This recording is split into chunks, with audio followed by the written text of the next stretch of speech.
Hello, welcome to the Lone Show. I'm your host, John Malone. In this episode, don't have regulars, because reasons. As for our guest, he's from Leo's, he's from somewhere, I guess, and he is an investor in gold. Ladies and gentlemen, I give you Simon Popple.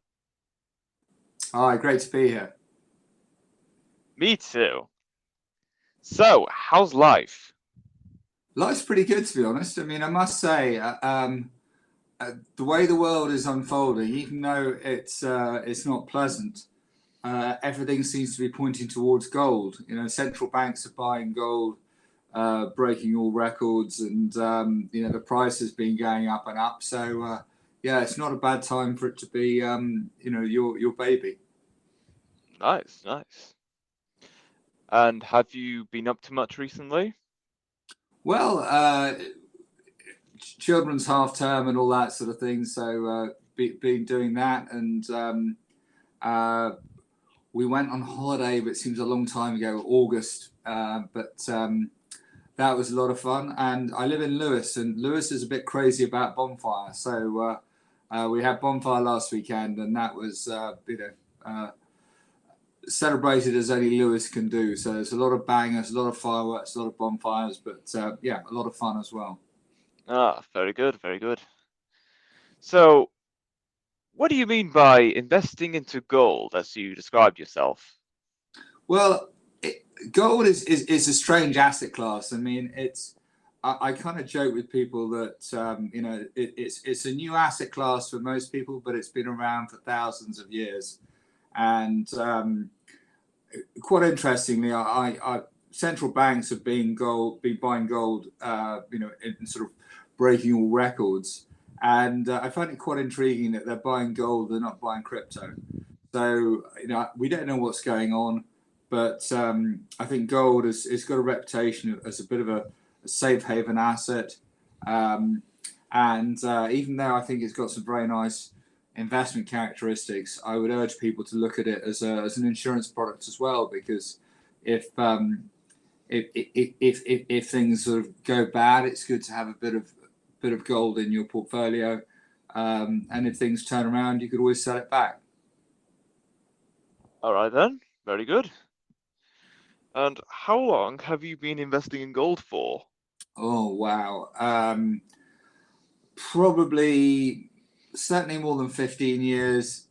I think somewhere between 15 and 20 years, and but I invest in lots of different parts of the market.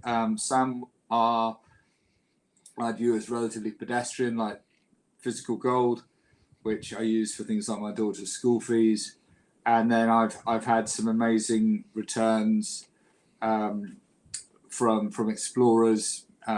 One gave me 65 times my money, and yeah, I mean it's like, what I love about it is you can kind of pick and choose and decide kind of what risk profile you want. I wouldn't want to put all my money in sort of really high risk stuff, but by the same token, I don't want it all in really low risk stuff either. So I think there's something for everyone. Nice, very good. Have you invested into anything else, or is it just gold you're most interested in?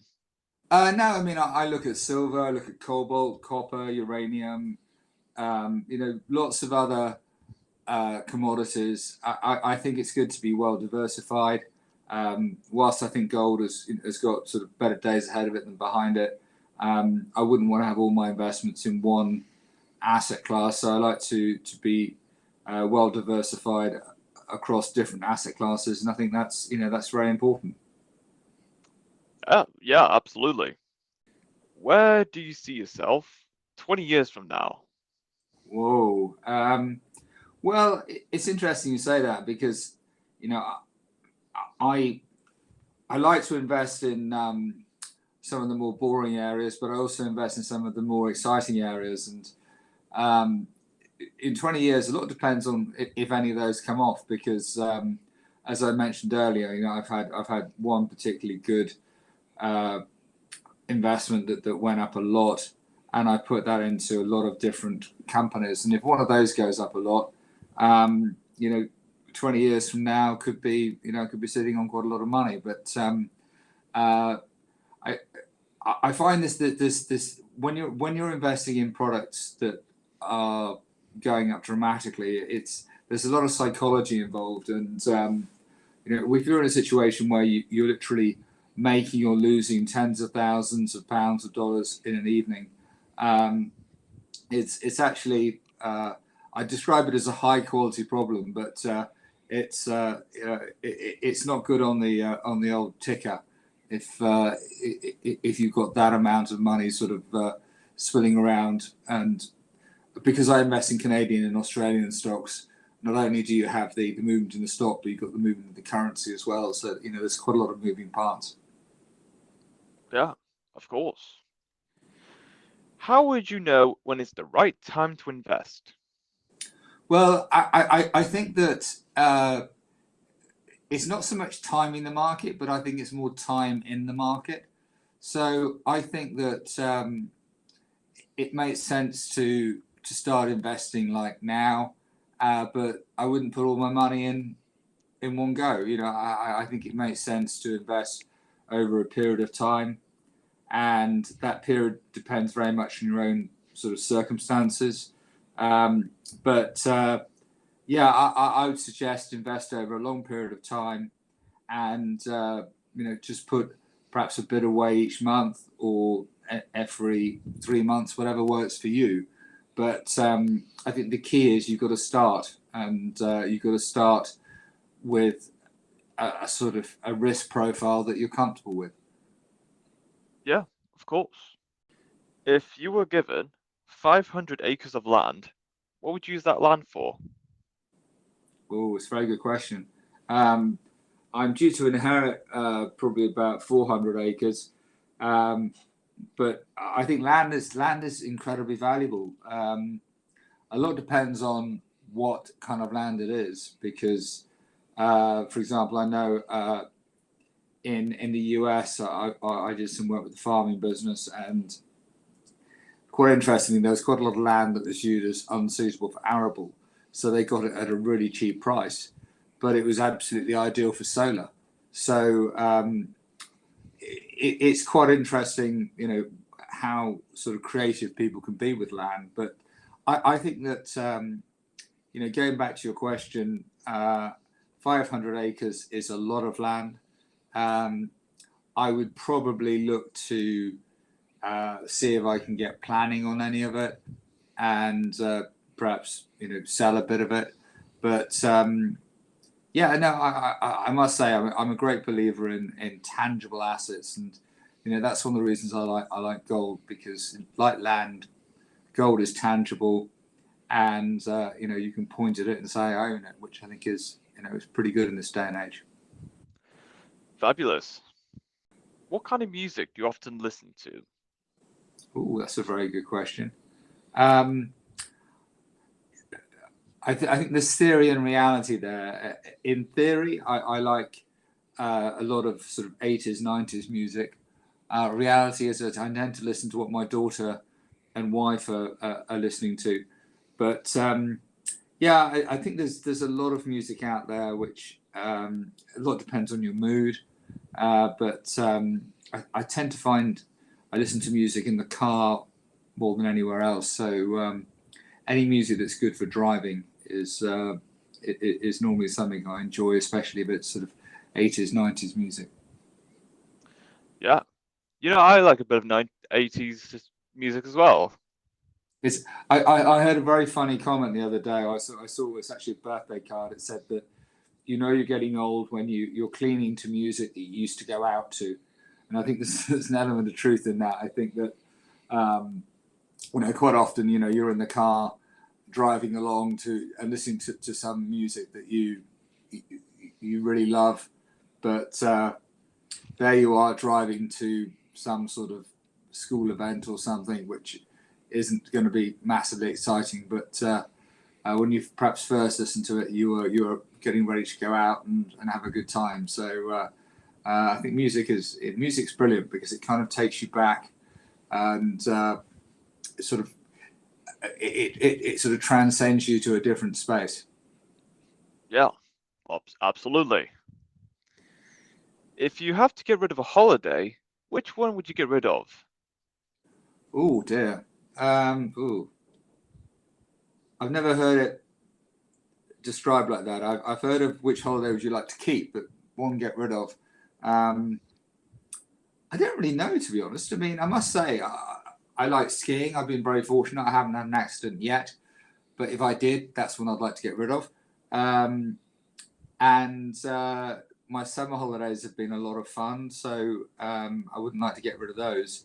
Uh, I think it's probably one prior to family life, because I think that family life, you never want to get rid of those holidays. But I'm sure that there was a holiday I went on. Probably not so much a holiday. Probably I've been on a lot of stag do's, and I'm sure there's a stag do in there which, if I could get that time and money back, I probably would. All right then. If you could live anywhere in the world, where would it be? Oh, that's a good question. I think I like warm climates, but I don't like dangerous animals. So I've been traveling in Australia, which I loved, but there's a lot of dangerous stuff in Australia. Um, I love India. A lot of these warm climates are fantastic, but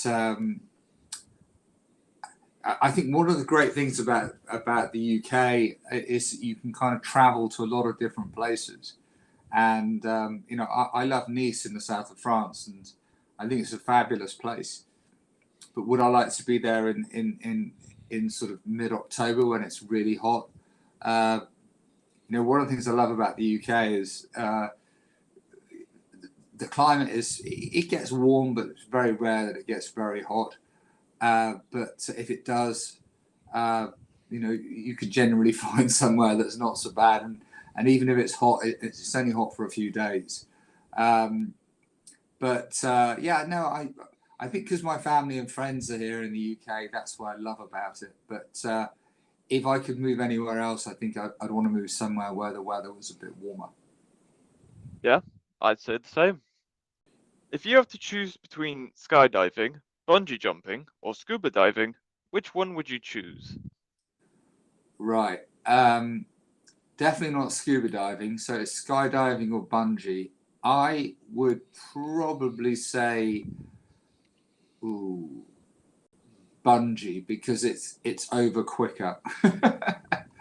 um, I think with a bungee, I like the idea of having a rope attached to me the whole way, whereas skydiving, you should be okay, and once your parachute opens, I think it must be amazing. But I remember many years ago doing a scuba diving course, and I just don't like being underwater, and I only did it for a shark diving thing in South Africa, and I must say, just being underwater would be scary enough for me. The thought of having sharks around me is utterly terrifying. But yeah, no, I think I'd say bungee. Yep, sounds good. How did you spend your last birthday? Oh wow. Um, well, my birthday sucks because it's the 3rd of January. So um, now I'm older. I don't have people perhaps giving up alcohol and smoking and whatever they want to give up on the 1st of January. But as I like to have a drink on my birthday, you tend to find the only people who want to have a drink with you are those with absolutely zero willpower, or they haven't given anything up. I think also the fact that most people have been drinking over Christmas and probably drank quite a lot on New Year's Eve means that the 3rd of January is a time of the year when people are trying to get their act together rather than go out and drink. But no, I must say I used to enjoy my birthdays when I was younger, but as you get older, you probably are less excited about them. And So I just tend to sort of have a nice quiet day with the family and don't do a huge amount. Yeah, absolutely. What happens in real life but rarely gets portrayed in movies? Ooh, I I I really don't know. I mean, I think there's I think there's a very kind of weird thing about life where things tend to happen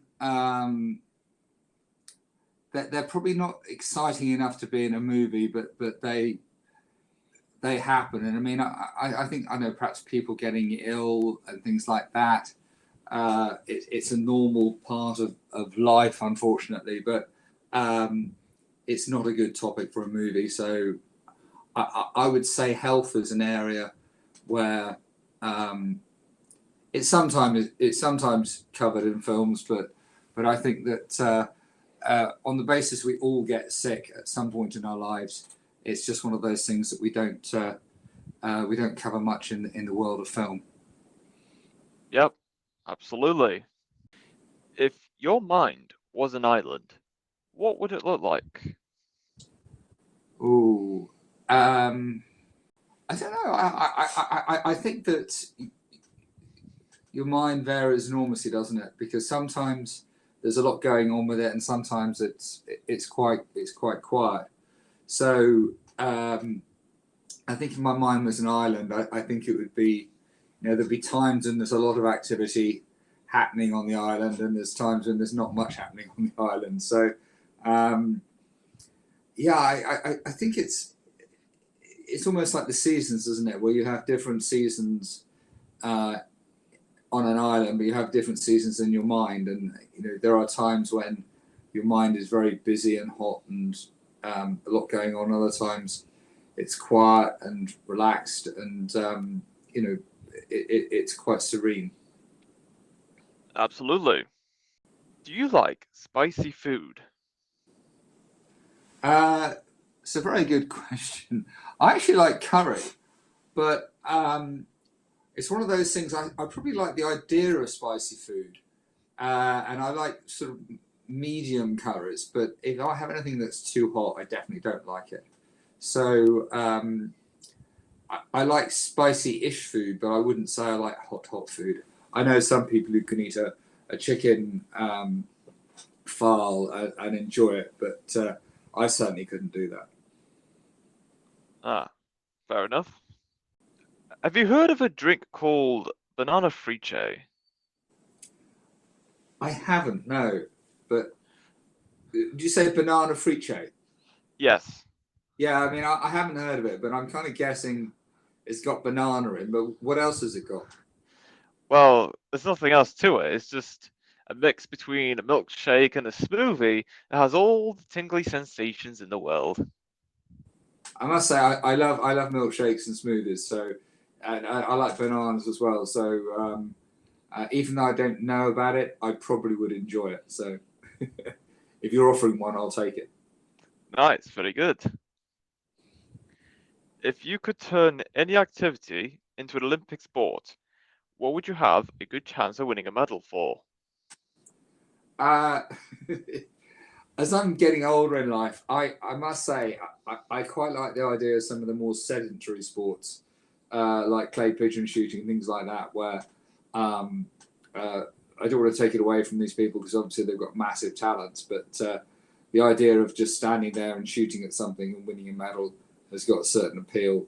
The thought of having to swim, run, row, sail, um, or do something active is not something that at my age I would be massively keen on, or for that matter, remotely successful about. Ah, all right then. If you could get an exotic pet, what kind of companion would you like to have? Well, I must say, we've got a yellow Labrador, and I think dogs are fantastic companions. They're not called man's best friend for nothing. And yeah, I think a lab is as good a friend as you could ever wish to have. Yes, absolutely. If you could know the absolute and total truth to one question, what question would you ask? Oh dear. Part of me, tongue in cheek, goes, "What are next week's winning lottery pool numbers?" But I don't know. I've never been asked that question before, so if I'm honest, I don't have an answer on the top of my head. But I think that sometimes I like the idea of knowing the future, but I think you only want to know the future if it's good.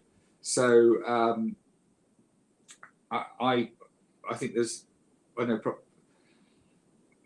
probably an element of surprise. There's probably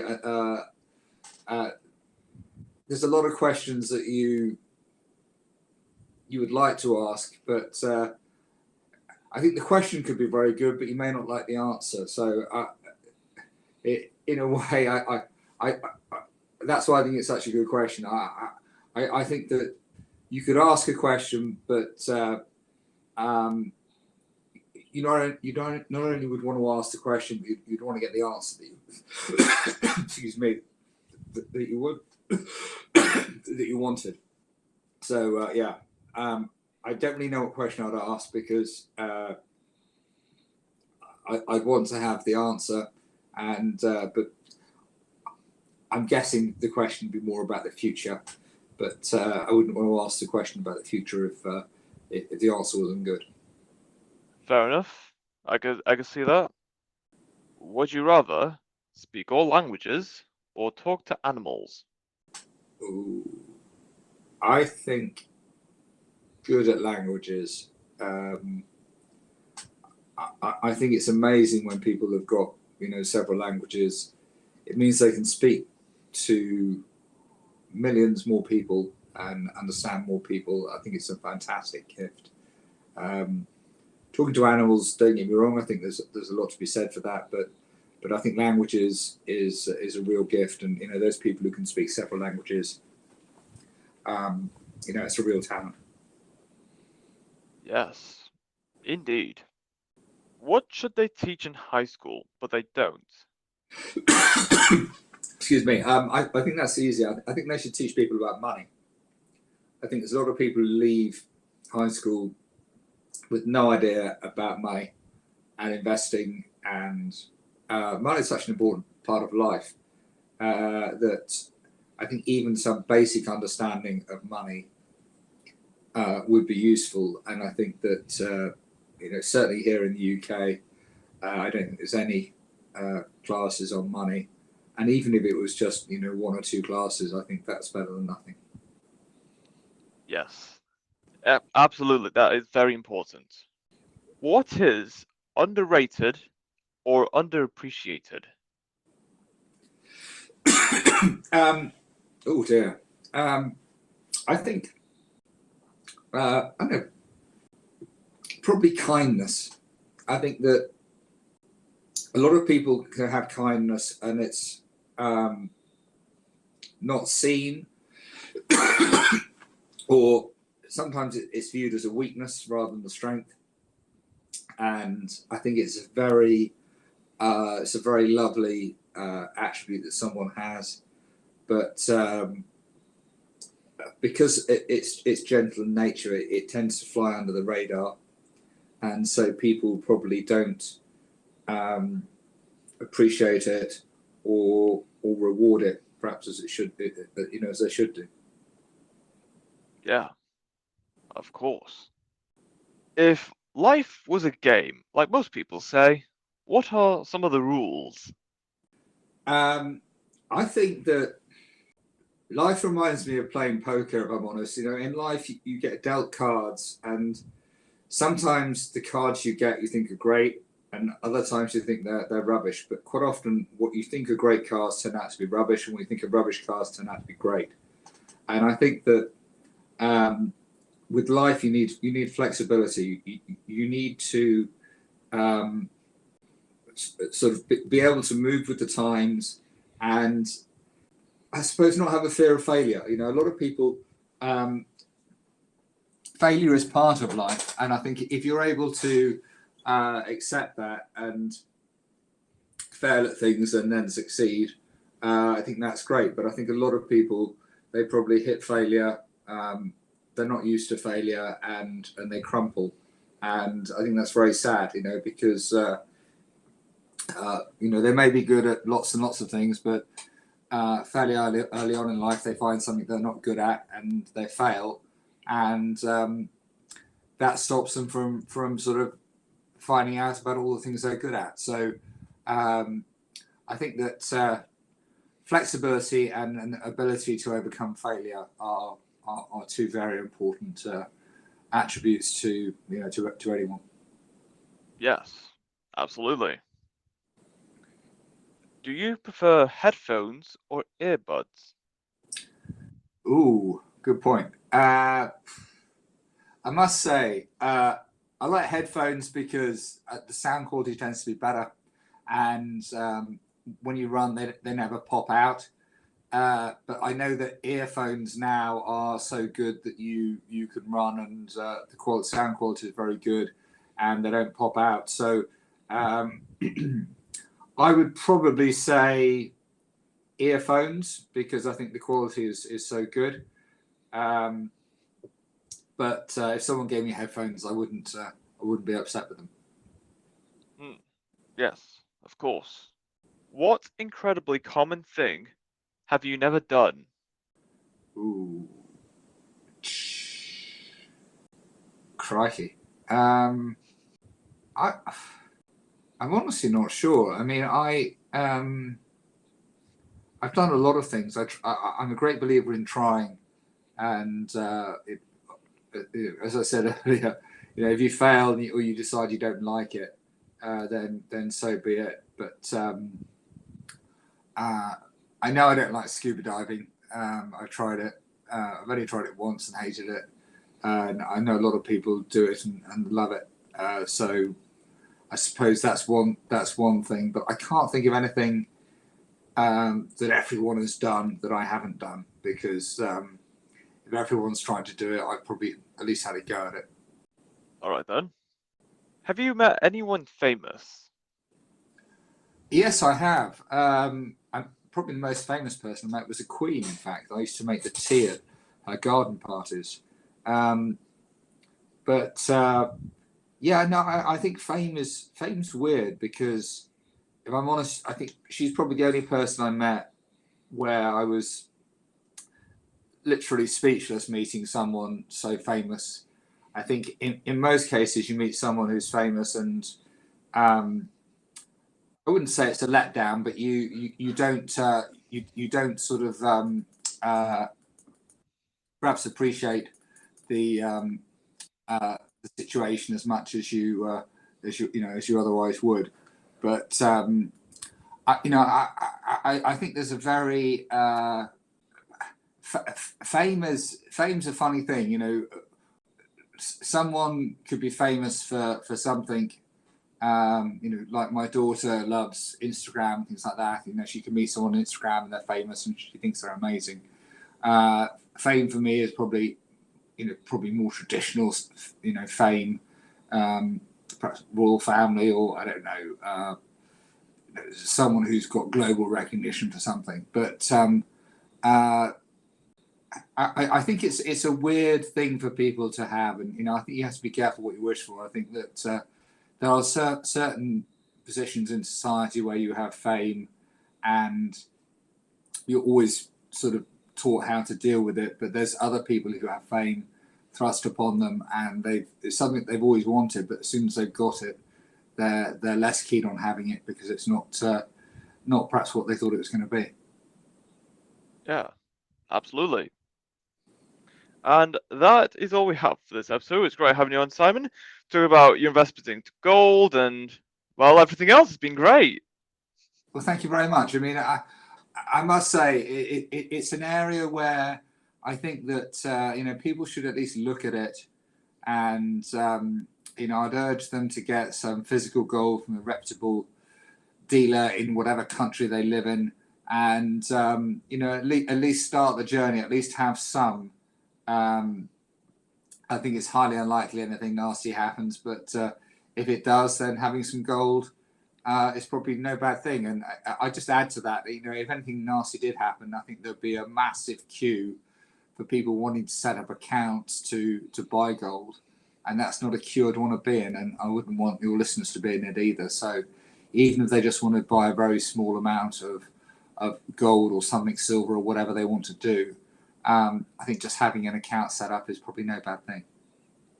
Yeah, absolutely. Couldn't agree more. And until next time, stay tuned for more.